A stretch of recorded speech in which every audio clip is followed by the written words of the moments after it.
What are some of the don'ts and pitfalls that people go through when trying to raise money? Just so we can kind of know what they are and maybe stay away from them. Can I start with that? Yes. For crowdfunding, it's planning. It's all about planning. It's getting that pitch right, getting the 5 Ps, getting those lined up. And also your network, making sure that your network is aware of what you're doing, what you're trying to achieve, and they're ready, maybe, to help you out as you're, maybe it's a tenner, maybe it's 100,000, whatever it may be, but willing to help you out as you go live. So planning. And I would say that it depends where you are. If you have a job and that job is funding your life and therefore it's taking up quite a lot of time, then it's going to take quite a lot of time and perseverance to get to that place. If, however, you've said, right, I'm not going to do anything else, I'm going to run a business now, that's slightly different. Then I think you've got to think about, right, it might not be the business I want to run now, but I've got to construct a simple business that's going to give me at least some income to move on to the next level. And therefore it's demonstrable to anyone who might be thinking of investing in me that I can run a business. It might only have a turnover of, a couple of £100 a week, but you're doing that. And that you've got something that's scalable. I would always think, if you're in that position, about incremental steps. You don't go from a small business to a giant empire overnight. And that's part of the story. The story we mentioned, the journey, whatever, is to say, here I am now, this is where I want to go next. If you help me get to there, I think I can get to there. But I'm going to prove that first of all. So when I get to there, I might come back to you for more money. In my experience, the most important thing is to get investors to stick with you. The hardest thing is getting the investors. So the most important thing is go to an investor and say, look, I don't necessarily want much money, but I think I can prove to you in a year, 2 years' time, I want to come back to you for more money, because I think you'll see that your investment is scalable. And you never know, they'll always, it goes back to networking, they'll have friends who say, God, I gave this guy, a few £1,000, and look where his company is now. And then you find this ridiculous thing, people want to get in on it.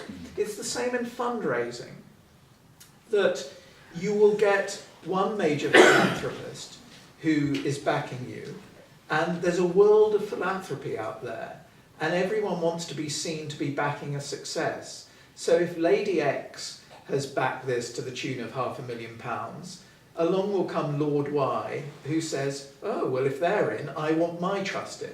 And it does grow on that basis as well, and it's another form of networking.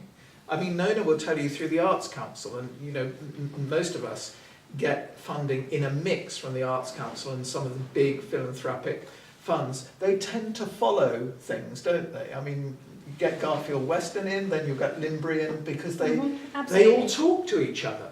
And they'll have lunch together and they say, oh, this is a great little thing, we've just put money in. And, that's how it works. And once you start understanding how to apply for money and how to talk to people about your project, you hit the ground running. And once you have some success in talking and selling yourself and clearly articulating what you're doing, then you'll see that you'll get more and more success with fundraising. Can I just say as well, for me, that brings us right back to your point, Andrew, at the very, very beginning, actually, with the students. I think often they lack confidence in being able to describe what it is they do and what they do. And I think networking is, you're right, it's essential. But I think you adjust to the language you're using within your groups or within your network. And I think that's one of the skills that they lack, in my experience. That, they lack that confidence and that ability to use that language and frame themselves in that way, which helps. Sorry, yes. I just wanted to add to that thought. I think a lot of it with languages is not just one way of talking either. It's about the picture your audience, and it's that learning how different people you're talking to will understand what you mean in different ways. And often I think when you come to university, you need to be speaking in an academic way, in a way that maybe the galleries would like and all that, but actually it's thinking about all your different audiences and who you might want to connect with. And the general person on the street isn't going to understand that language. So It's about. I think that's a very good point, and you'll often be making a presentation to someone who is an investor in a whole range of things, and therefore won't necessarily be acquainted with your field. And that's always something to take on board. How do you explain that? How do you get them excited about that? But I really think it's very important about being yourself. People see through people who think this is what I should be presenting like. It's really important to, again, ask those hard questions. What are the qualities I have that I know are attractive, interesting, or whatever? And it's usually, I bet all of you are really passionate about the project, the things you do, the things you make. That's what people are interested in. If you have that passion, people already are attracted by that. Now, if that's backed up by a bit of knowledge, a business plan, all of those things, those are rare combinations. And again, it goes back to the education question. You know, the makers, creators have that passion. What we've got to give to them are the tools to demonstrate to people that that passion can be manifested within, a working proposition. I think it's also, it's really difficult knowing who is around as well. I mean, I worked, my stepdaughter was coming to Winchester to do art, and she does loads of bits and pieces with us, and we have another student who we work with at Southampton University who we've happened upon. But obviously not knowing, I mean, I go back to your original question that you asked a while back of going, actually business-wise, my background is I was kind of in the West End and doing theatrical stuff and so I've done loads of writing for 18 years and I've got about 18 projects, but now don't actually have a business, so it's then pushing it all out there and now going, I'm ready, I'm really ready. But it's then finding all the different bits, and I think the students that I've met, as I see, will either be the directors of the future or the artists that I will work with in the future. And so obviously, but it's finding them now, and it's finding, like everybody in this room, of actually how you can then interlink and who actually everybody is here. And I mean, we found that quite difficult for actually branching out and actually going, well, where is everybody? And we're in Chandler's Ford, and we kind of looked around and went, actually, there's a producer in the road next. Who are they then? And there doesn't seem to be that central hub here to actually go, actually, who is everybody around? Well, we hope to start something there. Indeed, I mean, easily for a borough of our size, we're really fortunate that the council is very supportive of the creative sector, and I feel that the council's done a pretty good job for the size of the area. So I think one thing is to get involved in some of the networks that we're trying to build, come to these sorts of events, have a look in the brochure and see some of the other events that are coming along, engage with that, and we will do our best to try and grow the creative community within the local area. I mean, something that we found really beneficial is by having the 4 hubs that I mentioned earlier, is there's people working across completely different disciplines within the creative sector and also complementary sectors who are making connections with each other, which might not have happened if we weren't able to provide these sorts of spaces where people can come and So you would almost say knock meet on the each door other. and kind of introduce and say, we're here and we're doing Yeah, this. and we, I mean, there's an obligation, we're trying to do this now, need to shout more loudly and say, we're here, come and That's see great. us. I'll be at the point then tomorrow. Good, good. That's a really important thing, because we were talking about the kind of synthesis of different art forms, and Nona was talking about that.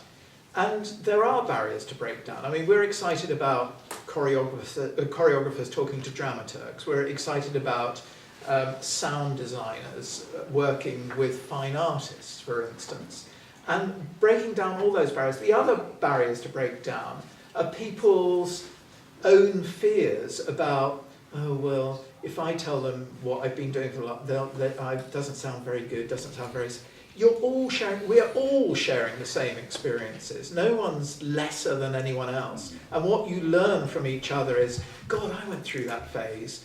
And so that's what you did, that's terrific. Because a lot of this is also psychological. A lot of this is really thinking, yeah, I can do this. I talked to so-and-so, they went through that, then they got that. It's fun.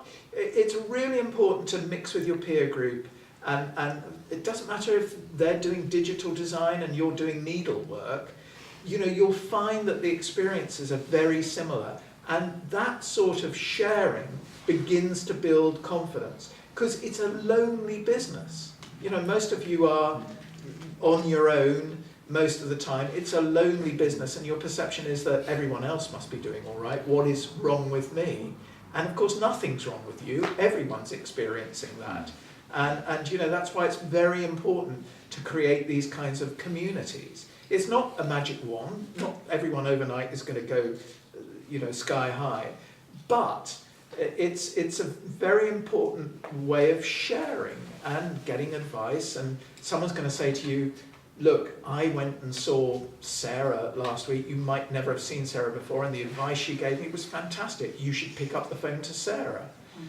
Because I think, sorry, no. I was just going to say, I think meeting in the bar is the best thing Exactly. to do. So in Bristol we have an event every month called First Fridays, where the whole of the culture sector go to Watershed Bar, and we can all just have a drink and meet everybody. So set it up. We started that in Southampton about 3 or 4 months ago, and it's working really well. And it's literally just a get together, nothing, no business meeting, just to come and have a chat. And I think Eastleigh, if you can come to Southampton, but Eastleigh is just as good to get something going here. And we've got a lovely new bar at the Point, so Do you a can First Friday. Set it well, up. we're doing a Tuesday, aren't we, Paul? Or isn't that the plan? The creative conversations. Yes. Yeah, I have a meeting about that tomorrow. So we're just Yeah, about to Thursday, launch so- something called Creative Conversations, which is basically a plan to sell more wine.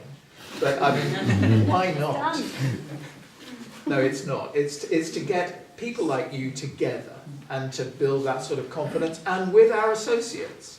So they're talking about their experiences as well, in a you know, very broad spectrum of activity. And I think that's a healthy place to be. And by all means, bring people along. It's business and pleasure and all kinds of things, and decent wine at last. That's great. 9 o'clock. Any last question? Well, let me certainly I'm sure on all your behalves, thank our 4 guests and Paul, who I won't call a guest tonight. And to thank you. I mean, it's very encouraging to see so many people here tonight.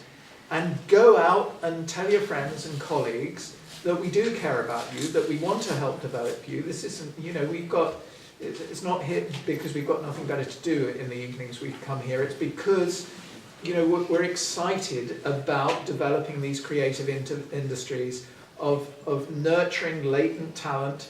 And by that, I mean, you don't have to be 20, 30, 40, 50, 60. Emerging talent, it can emerge, an emerging opportunity at any time in your life. There's no age on this. So, drag people along, get them. Everyone's got an idea. I've got a wife who tells me all the time, oh, you're so lucky you work in the creative business. I've always wanted to do that. And I keep on saying, well, why don't you? Oh, well. And it's fear. But anyway, thank you very much for coming. Should we have a round of applause for Paul and Alan?